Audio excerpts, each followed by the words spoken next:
வீட்டில் ரசம் செய்யும்போது சிக்கனை இந்த மாதிரி செஞ்சு பாருங்கள், சூப்பராக இருக்கும். நான் 1/4 கிலோ சிக்கனை நல்லா வாஷ் பண்ணி உப்பு மஞ்சள் தூள் கொஞ்சமாக தயிர் போட்டு மேக்னேட் பண்ணி வச்சிடுறேன். 4 காஞ்ச மிளகாய், 1 துண்டு பட்டை, 3 கிராம்பு, 1 ஸ்டார் பூ, 3 ஏலக்காய், 3 கேஷ்யூஸ், 1 டீஸ்பூன் சோம்பு, 1 டீஸ்பூன் மிளகு, 1 டீஸ்பூன் ஜீரகம், 1 டீஸ்பூன் மல்லி, 2 டீஸ்பூன் துருவன தேங்காய். தேங்காவை தனியாக எடுத்து வச்சுக்கோங்க. ஃபஸ்ட்டு இந்த பொருள்லாம் ட்ரை ரோஸ்ட் பண்ணிவிடுங்க.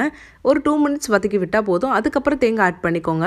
தேங்காவும் ஒரு 2 நிமிஷம் வதக்குனா போதும். இதை வதக்குனதை ஆற வச்சு அரைச்சி எடுத்து வச்சுக்கோங்க தனியாக.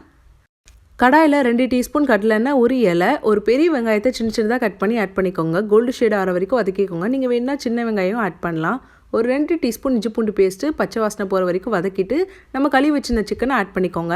தண்ணி ஊற்றாமல் அதை மூடி வச்சு வேக விடுங்க. சிக்கன் ஒரு 50% வெந்தவொடனே ஒரு தக்காளி அரைச்சி சேர்த்துக்கோங்க. தக்காளியோட பச்சை ஸ்மெல் போன உடனே நம்ம அரைச்சி வச்சிருந்த பவுடர் ஆட் பண்ணிவிட்டு கொஞ்சமாக கிளறிட்டே இருங்க. தண்ணி கொஞ்சமாக ஆட் பண்ணிவிட்டு கிளறிட்டு ஃபைனலாக கருவேப்பிலை போட்டு சர்வ் பண்ணிங்கன்னா